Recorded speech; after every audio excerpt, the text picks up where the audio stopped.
Hello dear students, welcome in this e-learning class. Today we will discuss about diarrhea and dehydration. It is a very important topic uh, for examination point of view as well as for practice. तो आज हम diarrhoea और dehydration की बात करेंगे बहुत ही short brief lecture में. Diarrhea is now second leading cause of death among under 5 children globally. Globally देखा जाए तो डायरिया जो सेकंड लीडिंग कॉज है, the first leading cause is still respiratory infection और pneumonia. Diarrhea usually is defined as 3 or more loose stools in last 24 hours. But this definition does not apply as such for all age groups. बच्चों में जो है 3 or मोर जो stools हैं they can be common like in infancy. अगर breast fed baby है तो he may pass 7 to 10 semi solid stools daily. तो जो फ्रीक्वेंसी है it does not matter much in childhood. Loose stool is good indicator of diarrhoea. तो and loose stool का बोलेंगे हम when stool takes the shape of the container. इतना loose हो कि वो कंटेनर की शेप ले रहा है, then it is called as loose stool. और लूज टूल होना जो है डायरिया की तरफ इंडिकेट करता है. तो प्रैक्टिकली अगर हम देखें तो it is the recent change in consistency कि पतला हो गया, लिक्विड हो गया, लूज हो गया, and character of the stool and it's water content ज़्यादा आ रहा है rather than number of the stool. So frequency is not that much important as the recent change in consistency, character and water content of the stool. The water content बढ़ गया है, stool becomes more watery, then it is diarrhea. It is not increase in frequency, but it is rather change in consistency as well as water content. Constipation में भी similarly वही है, it is not the frequency which tells it is constipation, but the recent change in consistency or content जो है वो constipation को तय करेगा. वहाँ ड्राई की तरफ स्टूल जाएगा, यहाँ वाटरी स्टूल हो जाएगा. एपिडेमियोलॉजी देखें, इसका इंसिडेंस देखें तो 11% of the death in under 5 children is attributed to diarrhoea. तो जो अंडर 5 बच्चों में डेथ होती है उसमें 11% deaths are due to diarrhoea. Globally जो है पर ईयर देखा जाए तो around 0.5 million deaths are per year due to diarrhoea. In India जो डाटा है वो ज़्यादा है, 13% of the under 5 deaths are due to diarrhoea. Rural areas are more affected, more prone, and the cause is limited access to the healthcare facilities, drinking water or sewage disposal. And ORT has resulted in a reduction in mortality, but morbidity is still high. जब से ORS आया है, oral rehydration therapy का use किया गया है, it have drastically reduced the mortality. पहले diarrhoea one of the leading cause होता था, अब सेकंड लीडिंग कॉज है. तो मोर्टेलिटी को तो कम कर दिया है, बट जो डायरिया के एपिसोड्स हैं, डायरिया का इन्फेक्शन है, मॉर्बिडिटी है, it is still high. And recent data shows that around 20 episodes of moderate to severe diarrhoea per 100 जो है चिल्ड्रन होते हैं. तो देखा जाए तो it is quite high. Per year की बात करें तो 20 एपिसोड्स पर 100 चिल्ड्रन पर ईयर जो है of moderate to severe diarrhoea जो है होते हैं. मॉर्बिडिटी नहीं कम हुई, mortality ORT oral rehydration therapy के बाद जरूर कम हुई. इटियोलॉजी की बात हम बेसिकली डायरिया में यहाँ हम बात कर रहे हैं एक्यूट वाटरी डायरिया. तो the most common most frequent pathogens associated with AWD acute watery diarrhea are some of the bacteria and some viruses. Viruses causes the most episodes of diarrhea, and in viruses rotavirus diarrhea is the most commonest cause of viral diarrhea as well as diarrhea. Around 40% of the all diarrheas in children less than 5 years। Mainly जो infants हैं या toddlers हैं उनमें rotavirus diarrhoea के incidence high होते हैं। As high as 50% of the diarrhoeal episode में be caused by rotavirus itself in infancy और इन टॉडलर स्टेज। और जो वायरल इन्फेक्शन है कैंपेलोबैक्टर जीजनी है, साइजेला है या एंटेरो अच्छा ये these four are the commonest pathogens। sorry, this Campylobacter jejuni is bacteria। तो ये चार जो है मोस्ट कॉमनेस्ट पैथोजेंस हैं behind moderate to severe diarrhoea, जिनके कारण डेथ हो सकती है, सीवियर डिहाइड्रेशन हो सकती है। उनके पीछे जो फोर मेजर कॉजेज हैं they are rotavirus, Campylobacter jejuni, Shigella and enterotoxic E coli. जो कॉमन पैथोजेंस हैं उनमें rotavirus, E coli, then Shigella, other viral infection like Norvo, adenovirus, then cholera in endemic countries or endemic states, non-typhoidal salmonella, Entamoeba histolytica. These are common pathogens. Some are bacterial, some are virus, and some are protozoas like Shigella and Entamoeba histolytica. They are protozoals.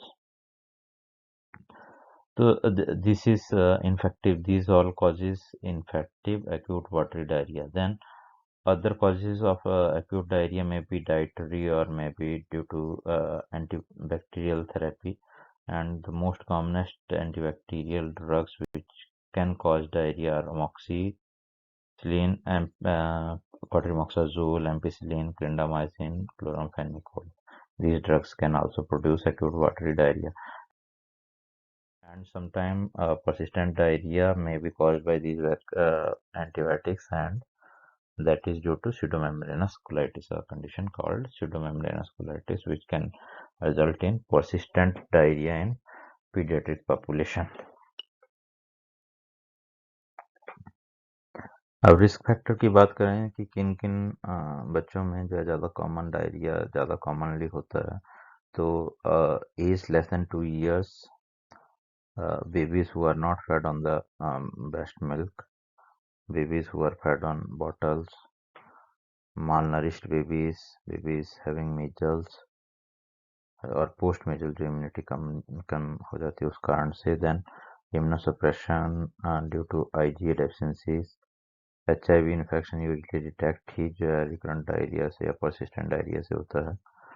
prolonged use of antibiotics which can result in pseudomembranous colitis। Then poor sanitation है, water जो आ रहा है safe drinking water नहीं है, poor personal hygiene है, and attendance of play groups और child care centres में छोटे बच्चों को भेज रहे हैं तो वहाँ क्रॉस इन्फेक्शन के चांसेस हाई होते हैं। इन बच्चों में जो रिस्क हाई रहता है for diarrhoeal diseases.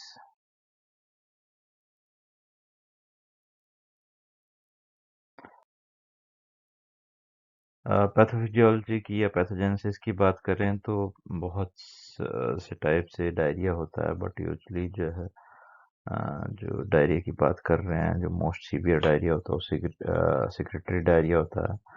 And in secretary diarrhoea basically जो प्रॉब्लम आती है, it is failure of sodium pump. The various organism which causes secretory diarrhea like E. coli or Vibrio cholerae produces toxins which activate ATPase, which breaks CAMP and leading to failure of sodium pump। तो mainly sodium pump की problem आती है, और sodium pump fail होने के कारण sodium absorption नहीं होता है, वाटर जो है एब्जॉर्प्शन उससे प्रॉब्लम आ जाती है। There is disturbed water absorption, less absorption of sodium and increased secretion of chloride, and this is followed by water, potassium and bicarbonate ion secretions। तो ल्यूमन में जो है सिक्रेशंस जितनी भी होती हैं सेक्रेटरी डायरिया, आगे भी हम बात करेंगे कि सेक्रेटरी डायरिया में क्या रहता है कि सोडियम एब्जॉर्प्शन इम्पेयर्ड रहती है, और जिस कारण से ल्यूमन से सोडियम एब्जॉर्ब नहीं होता है तो वाटर एब्जॉर्ब नहीं होता है, एंड जो भी सिक्रेशंस इंटेस्टाइन्स की हैं जो बहुत मैसिव होती हैं डेली की डेली, वो एब्जॉर्ब नहीं होंगी तो they will present to the colon and that will produce a large watery diarrhea. एक जो secretory diarrhea में पैथोजेनेसिस में पॉइंट है वो है कि जो ग्लूकोज लिंक्ड सोडियम एब्जॉर्प्शन है इट इज नॉट इम्पेयर्ड, कि सोडियम एब्जॉर्प्शन इंटेस्टाइन्स में there are so many mechanism of sodium absorption, तो जो एक मैकेनिज्म इम्पेयर्ड नहीं रहता वो most of the time is glucose linked sodium absorption. तो सोडियम एब्जॉर्प्शन तब होगा जब ग्लूकोज एब्जॉर्ब होगा। तो इसलिए जो हम ORT या ORS देते हैं, ओरल रिहाइड्रेशन थेरेपी करते हैं, तो उसमें प्लेन सॉल्ट वाटर या सोडियम के साथ पानी नहीं देते हैं, साथ में ग्लूकोज ऐड करते हैं so that sodium can be absorb by the mechanism of glucose and sodium को ट्रांसपोर्ट जो होगा उसके थ्रू जो सोडियम एब्जॉर्ब होगा तो वो वाटर भी एब्जॉर्ब होगा। जैसे इस पिक्चर में दिखाया गया, there are so many mechanisms of sodium absorption which are impaired by various organism. तो ब्रश वाटर दिखाया है जहाँ से जो कैसे कैसे सोडियम एब्जॉर्ब होता है। तो एक चैनल के through sodium and glucose absorb होते हैं, एक चैनल में हाइड्रोनियम आयन सिक्रेट होता है और सोडियम एब्जॉर्ब होता है, एक चैनल में क्लोराइड आयन एब्जॉर्ब होता है, बाइकार्बोनेट आयन एक्सक्रीट आउट होता है। इस तरीके से जो है सोडियम वाटर के साथ भी एब्जॉर्ब होता है। स्पेसिफिक सोडियम अपटेक के लिए भी जो चैनल्स होते हैं, तो most of them are impaired in secretory diarrhea except this particular glucose sodium channel। तो इसलिए जो ORT का बेसिस है that is give sodium and water with glucose. अगर ग्लूकोज के बिना देते हैं हम तो सोडियम एब्जॉर्ब नहीं होगा। और यहाँ पे बताया गया है कि कौन कौन से पैथोजेंस कहाँ कहाँ पे एक्ट करते हैं, किस किस पर्टिकुलर चैनल को ब्लॉक करते हैं। जैसे rotavirus can also impair function of this particular glucose sodium. Then various other जो एंजाइम्स हैं, प्रोटीन्स हैं रोटावायरस की हैं या इंटरपैथोजेनिक इकोलाई की हैं, ये सब जो हैं इस हाइड्रोनियम आयन सोडियम के चैनल को ब्लॉक करते हैं। साल्मोनेला जो है क्लोराइड और बाइकार्बोनेट वाले को करते हैं। तो अलग अलग लेवल पे अलग अलग जो चैनल्स हैं वो ब्लॉक की जाती हैं वेरियस पैथोजन से, जिससे कि 3 तरह के डायरिया जो हम आगे बात करेंगे वो प्रोड्यूस होते हैं। तो क्लासिफिकेशन की बात करें तो diarrhoea can be classified by various means, various methods. First and foremost अगर हम बोलें तो इट इज़ ईटियोलॉजिकल क्लासिफिकेशन। इसको आगे हमने ज़्यादा ब्रीफ नहीं किया है तो यहीं पे हम बात कर लें इसकी। तो ईटियोलॉजी में 2 तरह के डायरिया हम डिफाइन कर सकते हैं। Infective diarrhoea where there is a definitive infective pathology, की कोई वायरस, बैक्टीरिया, प्रोटोजोआ के कारण जो है इन्फेक्शन हुआ है उनको इन्फेक्टिव बोलेंगे। और नॉन इन्फेक्टिव जहाँ इसके अलावा डायरिया हुआ, जैसे कि लैक्टोज इंटॉलरेंस में डायरिया हो रहा है, या क्रोनिक डायरिया के जितने कॉजेज हैं, माल एब्जॉर्प्शन सिंड्रोम्स हैं या इस तरीके के हैं, या acute diarrhoea can be due to some other causes like antibiotic induced diarrhoea. और इस तरीके से जो डायरियाज हो सकते हैं तो उनको नॉन इन्फेक्टिव डायरिया। तो इटियोलॉजी की बेसिस पे infective and non infective diarrhoea जो हम क्लासीफाई करते हैं। देन पैथोलॉजिकल क्लासिफिकेशन आगे हम बात करेंगे। पैथोजेनेसिस के हिसाब से सेक्रेटरी डायरिया या जो इन्फ्लामेटरी डायरिया है उनकी बात करेंगे। देन क्लिनिकल प्रेजेंटेशन के वाटरी डायरिया है, ब्लडी डायरिया है, परसिस्टेंट है। ड्यूरेशन के बेस पे हैं कि एक्यूट ऑनसेट है या क्रोनिक है या परसिस्ट कर रहा है एक्यूट डायरिया तो परसिस्टेंट है। इस तरीके से अलग अलग बेसिस पे हम क्लासिफिकेशन करते हैं डायरिया की। तो सबसे पहले पैथोलॉजिकल क्लासिफिकेशन की बात करें, there are 3 distinct clinical types reflecting a different pathogenesis and requiring different approach to the treatment. कि अलग अलग पैथोजेनेसिस होती हैं जिस कारण से अलग अलग ट्रीटमेंट अप्रोच हम इसमें ले सकते हैं।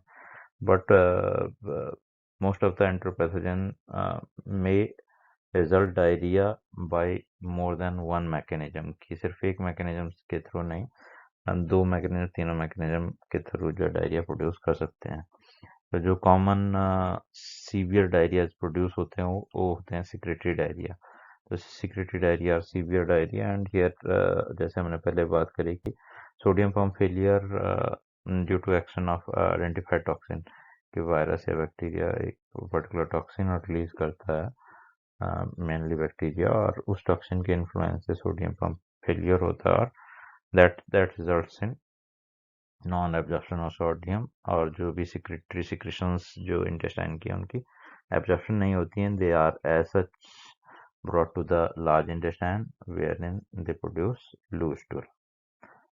तो secretory डायरिया की जो क्लिनिकल फीचर्स होंगे, it is characterise by acute watery diarrhoea. तो एक एक्यूट होगा और वाटरी डायरिया होगा, और जहाँ लॉस जो है प्रोफाउंड होगा, बहुत ज़्यादा loss of water as well as electrolytes होगा। तो डायरिया रिलेटेड डिहाइड्रेशन के सबसे ज़्यादा चांसेस जो है सेक्रेटरी डायरियाज में होंगे।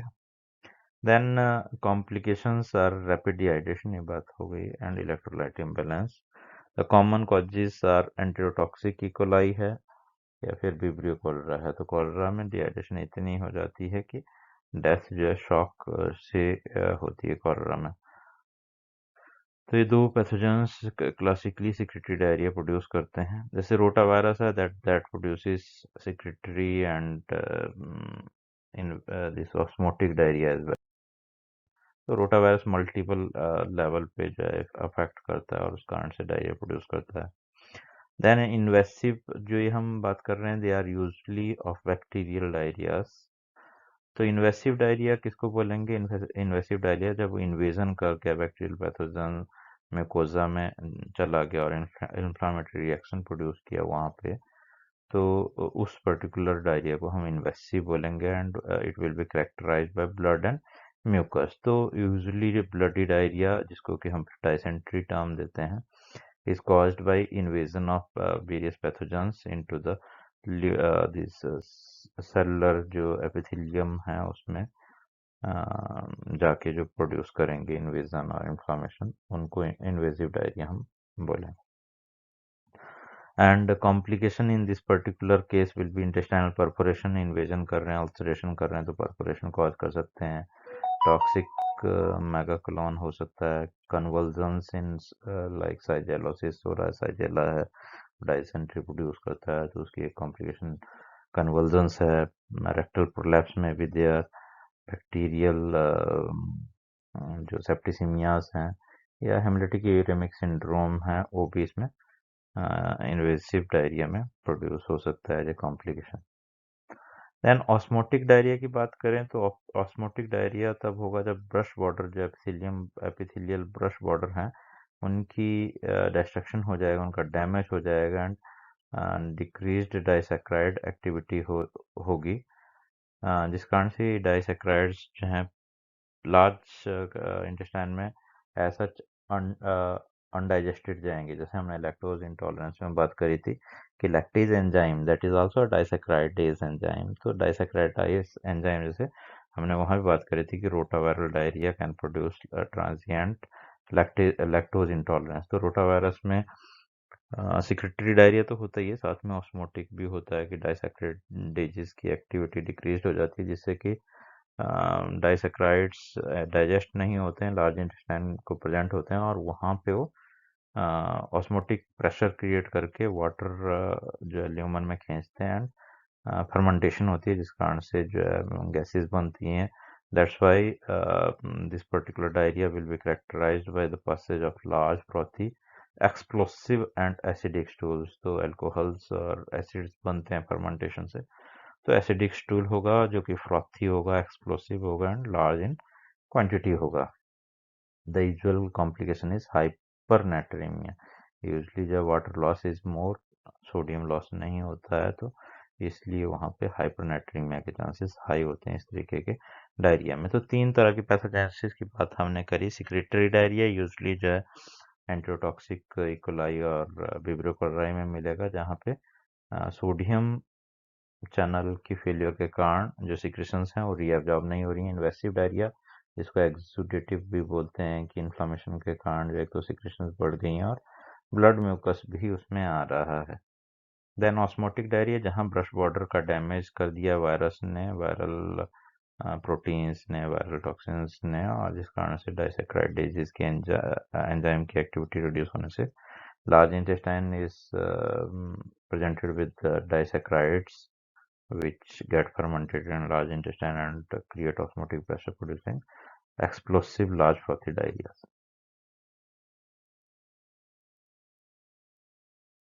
क्लिनिकल क्लासिफिकेशन की बात करें तो there are 3 basic types of diarrhoea clinically. अगर बात करें तो वाटरी डायरिया हैं, where there is presence of 3 or more loose or watery stools in last 24 hours and they can last for several hours to days, and it include cholera, rotavirus diarrhea.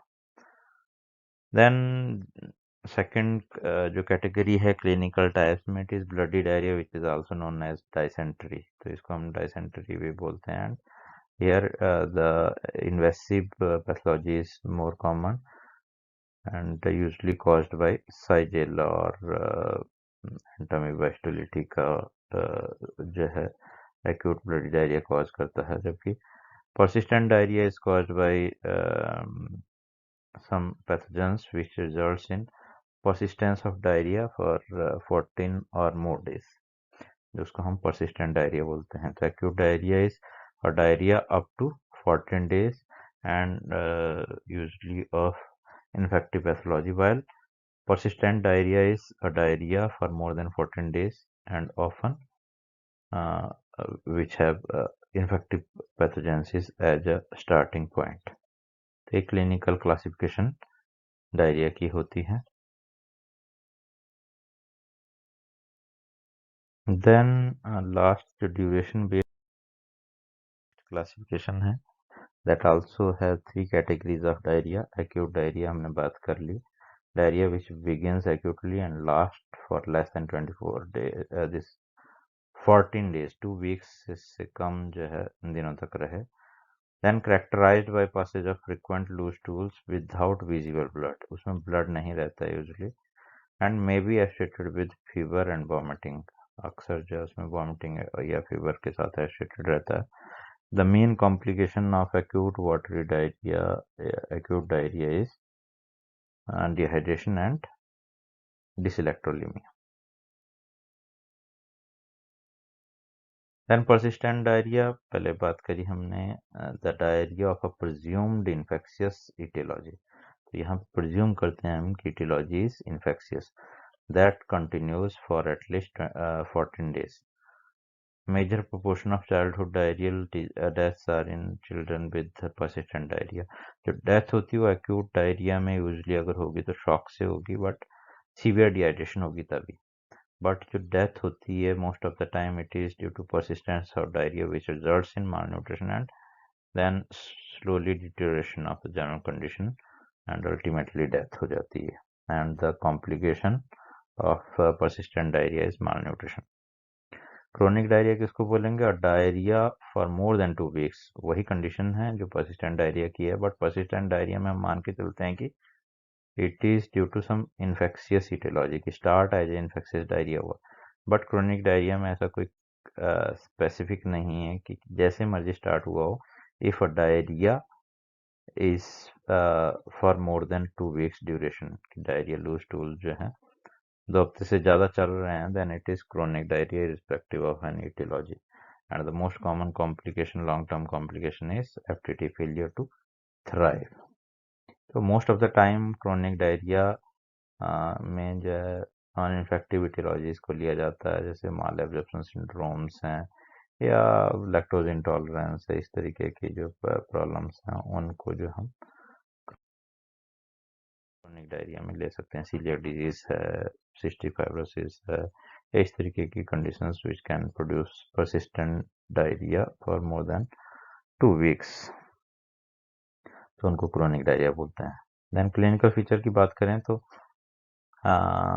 In acute watery diarrhoea, यहाँ हम basic जो बात कर रहे हैं diarrhoea में, that is of acute watery diarrhoea की बात ही कर रहे हैं। तो frequent watery diarrhoea often associated with vomiting and fever. Acute watery diarrhoea में क्या होता है कि There is frequent passage of watery stool, which is usually associated with vomiting as well as fever. Most of the time, it is very difficult to assess etiological diagnosis, but some symptoms may point towards viral or bacterial pathology. Viral है diarrhoea की bacterial है most of the time it is very difficult to identify but कुछ चीज़ें हैं जो bacterial pathogenesis की तरफ बताती हैं जैसे फीवर का माइल्ड होना abdominal pain toxic look are more frequently associated with bacterial pathogens while in viral pathogens watery consistency high frequency vomiting or systemic symptoms are more associated with viral pathogens. Usually viral जो है किसी एक system को involve नहीं करते हैं multi system involvement can be in viral pathogens they can produce upper respiratory infection like symptoms cough cold coryza vomiting and diarrhea at the same time तो इस तरीके के अगर symptoms हैं then it is viral diarrhea rather than bacterial diarrhea. Diagnosis is basically based on the first two pillars of diagnosis, that is history as well as examination. Investigation is very rarely required and investigation is usually fruitless. The main assessment includes nature and pattern of diarrhea. तो history में हमको पूछना है उनसे कि किस तरीके के स्टूल आ रहे हैं, वाटरी हैं, ब्लडी हैं, कलर क्या है, कंसिस्टेंसी क्या है, फ्रिक्वेंसी क्या है, तो पैटर्न क्या है उसका डायरिया का कि फ्रिक्वेंसी नाइट में ज़्यादा है, मॉर्निंग में, इवनिंग में, या किस तरीके से जो है वो प्रोग्रेस हो रहा है, पर्टिकुलर पैटर्न ऑफ डायरिया क्या है उसकी बात करनी है हिस्ट्री में. Then during examination we have to look for state of hydration कि हाइड्रेटेड है बच्चा या डिहाइड्रेटेड है. Presence of blood in stool can be asked as well as looked for during examination. Then whether this diarrhoea is associated with PM के part में जो है diarrhoea हो रहा है नहीं है बिकॉज उसकी मैनेजमेंट हमारे लिए टोटल डिफरेंट हो जाएगी. तो पीएम की असेसमेंट भी साथ में करनी है. And screening for concurrent illnesses like pneumonia. Sometime pneumonia may present like loose stools. तो इसलिए concurrent illnesses की भी एग्जामिनेशन के दौरान हमने ध्यान देना है कि ओटाइटिस मीडिया मेनिंजाइटिस या निमोनिया की तरह कोई साइंस क्लिनिकली तो नहीं मिल रहे हैं, so that we can make essentially a diagnosis of GIT related diarrhea. Then differential diagnosis among the various subtypes of acute watery diarrhea की बात करें तो we it is not very clear कि viral bacterial कैसे differentiate करें. कुछ points की हमने बात करी है पहले, बट यहाँ पे कुछ पॉइंट्स को कुछ समराइज किया है. तो bacterial diarrhea can be invasive one where it can produce bloody diarrhea, and it can be uh, produce toxins where there will be secretory diarrhea. So salmonella usually produces invasive type of diarrhea, which is a short-lived illness with fever, vomiting, and sometimes bloody stool. Invasion है तो bloody stools हो सकते हैं. Most often treatment is not required. तो salmonella usually non टाइफाइडल salmonella की बात हो रही है, टाइफाइडल साल्मोनेला की बात नहीं हो रही है. साइजेला यूजली प्रोड्यूसेस इन्वेसिव जो रहता है, तो साइजेला डाइसेंट्री प्रोड्यूस करता है. Here blood and mucus will be there in the stools, and Shigella is often associated with seizures and usually may require antibiotic therapy for the management. Then Campylobacter है, it also produces watery but also may cause bloody diarrhea. Invasion भी cause कर सकता है, and severe cases may require erythromycin administration. Yersinia usually does not require any treatment and produce 10% bloody diarrhea often with accompanying systemic symptoms. E. coli खतरनाक है India जैसी country में, where it can produce watery and diarrhea most of the time due to EC enterotoxic E. coli. Sometimes some strains can produce bloody diarrhea, and E. coli diarrhea is also associated with HUS. तो HUS जो है इसकी complication है haemolytic uraemic syndrome.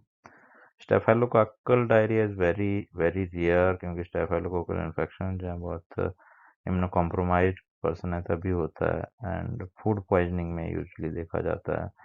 Toxin in the food produces symptoms, and symptoms frequently appear 6 to 12 hours after ingestion, often with vomiting, and they are short-lived.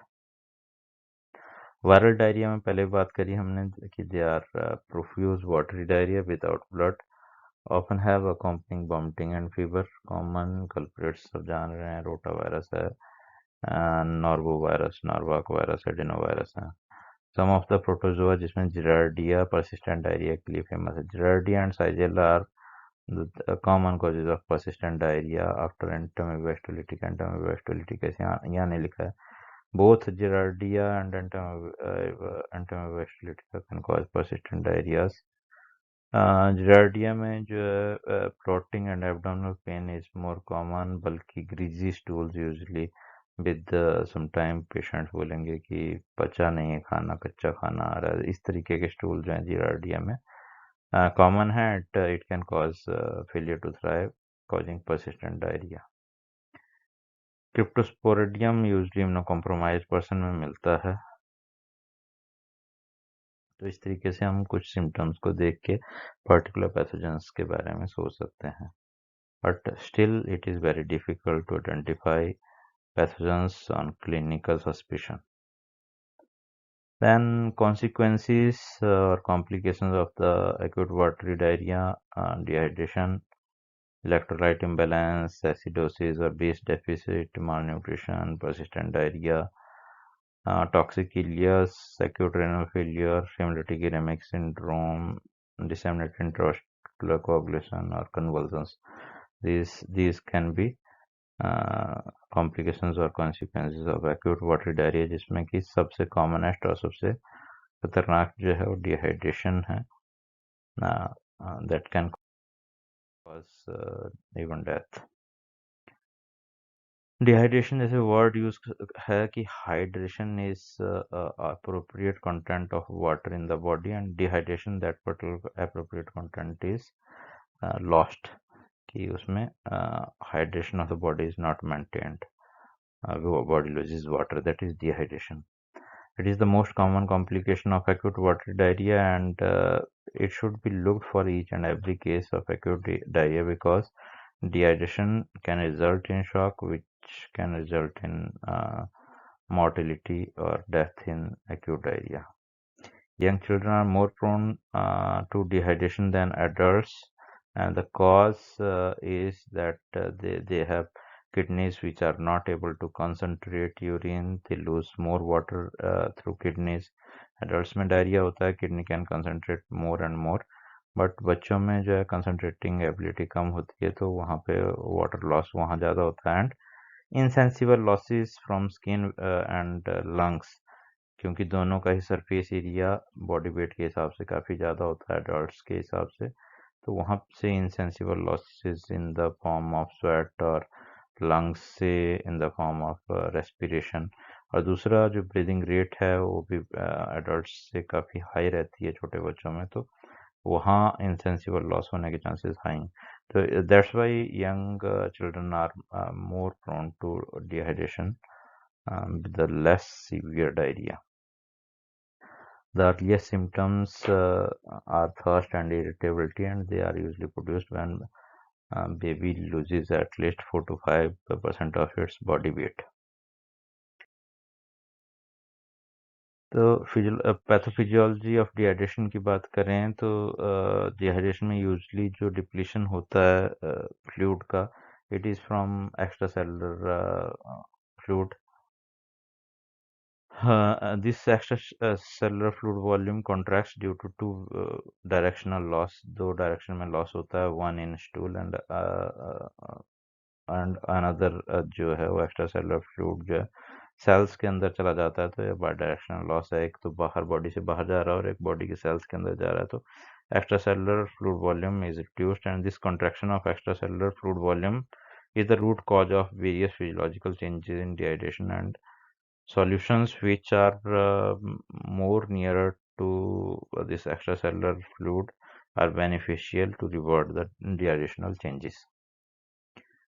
Compensatory mechanisms भी involve होते हैं जब dehydration होने लगती है, तो there is increase in renin, angiotensin, aldosterone और ADH, which all results in more and more retention of water and reduced GFR की concentrating ability कम है तो glomerular filtration rate ही कम हो जाता है.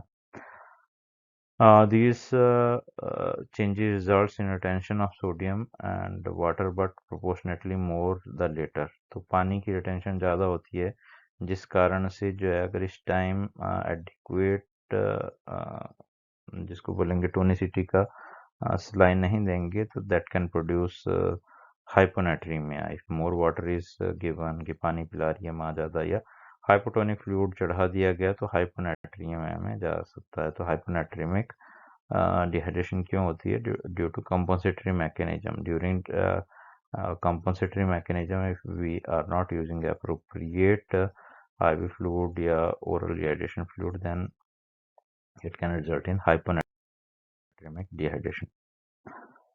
क्लासिफिकेशन करें डिहाइड्रेशन की बात तो प्रीवियसली डिहाइड्रेशन की क्लासिफिकेशन कुछ बुक्स में बॉडी वेट के हिसाब से दी होती है, जिसमें mild dehydration where the loss of body weight is less than 5%, then moderate 5 to 10% and then severe more than 10%. But यहाँ पे प्रॉब्लम क्या है कि प्री डायरियल वेट पता हो तभी हम जो है इसके बेस पे क्लासिफाई कर पाएंगे सीवियरिटी को. अगर pre dehydrational weight pre diarrhoeal weight नहीं है बेबी का पता तो कितना लॉस हुआ उसको असेस करना मुश्किल है. देन WHO की क्लासिफिकेशन है no dehydration where there are not sufficient signs of dehydration to prove it as a some dehydration or severe dehydration. Then other is some dehydration and then severe dehydration. तो इनकी बात करेंगे हम कि किसको no, किसको सम और किसको सीवियर बोलेंगे. तो ट्रीटमेंट प्लान की बात नहीं करते हैं. No dehydration, this is no dehydration.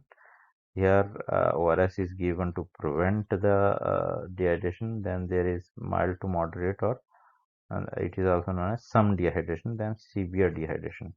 तो वो टेबल हमसे सही चूज नहीं हुआ है, बट अगर WHO क्लासिफिकेशन देखेंगे तो यहाँ नो लिखा जाएगा, यहाँ सम लिखा जाएगा, वहाँ सीवियर लिखा जाएगा. तो इस तरीके से बाकी ऊपर ज़्यादा ध्यान नहीं दें, यहाँ ध्यान दें. Look at condition. कंडीशन जो है अगर सही है, वेल अलर्ट है, तो it can fall in no dehydration sign. If baby is irritable or restless, then it can be a sign of some dehydration. If baby is unconscious or lethargic, then it can be a sign of severe dehydration. Eyes जो है no dehydration में normal रहेंगी, बाकी दोनों में sunken होंगी, धसी हुई रहेंगी.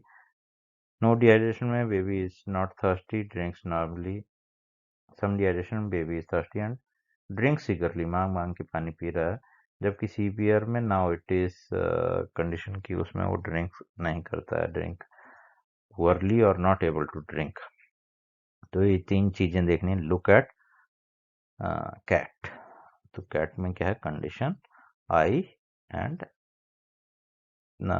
Look at cat, eye condition, eye and thirst. Then feel क्या करना है हमने? स्किन पिंच करना है. डिहाइड्रेशन देखनी है स्किन पिंच करने पे कि स्किन कितनी देर में जा रही है. तो हम एब्डोमिनल स्किन या उस पर पिंच करेंगे स्किन को 2 फिंगर्स के बीच में थोड़ी देर के लिए, और उसके बाद असेस करेंगे कि स्किन कितने फास्ट गई.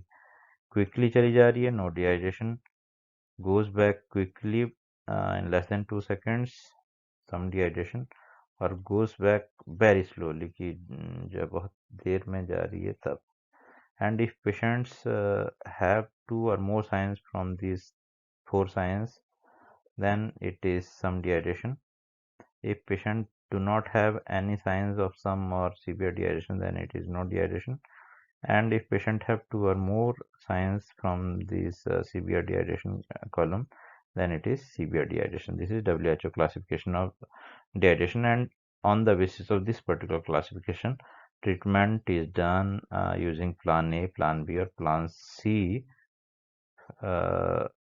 for the management of dehydration. तो जिसकी हम अगले लेक्चर में बात करेंगे.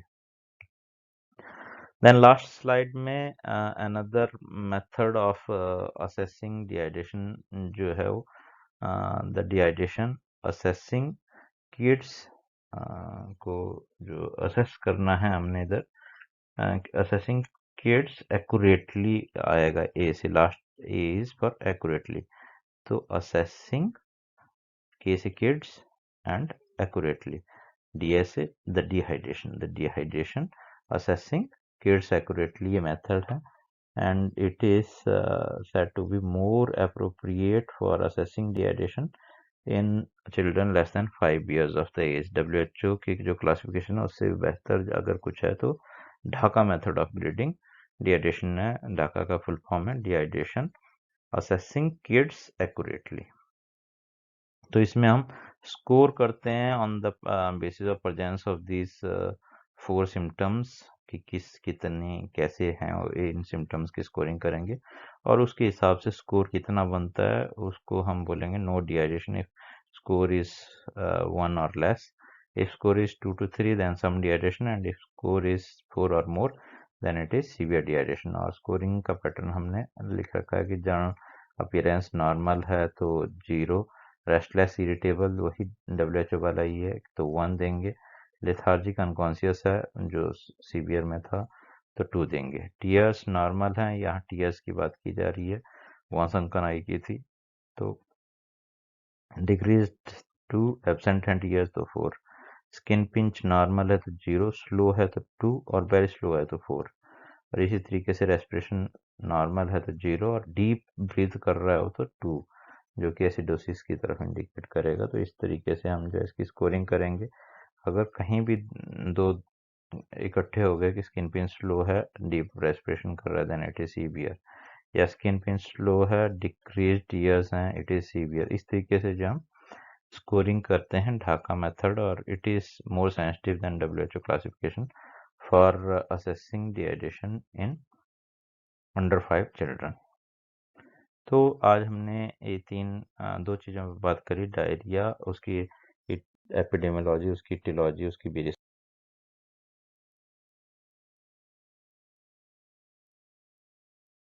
क्लासिफिकेशंस, क्लिनिकल फीचर्स, उसके डायग्नोसिस, डिफरेंशियल डायग्नोसिस एंड उसकी कॉम्प्लिकेशंस, और कॉम्प्लिकेशन में डिहाइड्रेशन एंड उसकी क्लासिफिकेशन, उसकी पैथोफिजियोलॉजी की बात करी।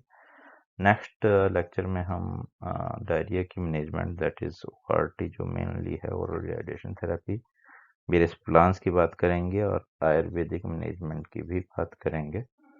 And diarrhoea is very important topic for paper point of view, और एज सच भी क्लिनिकली जो है बच्चों को डायरियल डेथ से प्रिवेंट करने के लिए उसकी pathophysiology and the scientific basis of ORT पता होना चाहिए, so that you can guide oral rehydration therapy in all children suffering from diarrhea. So this was all about today's lecture. Thank you all.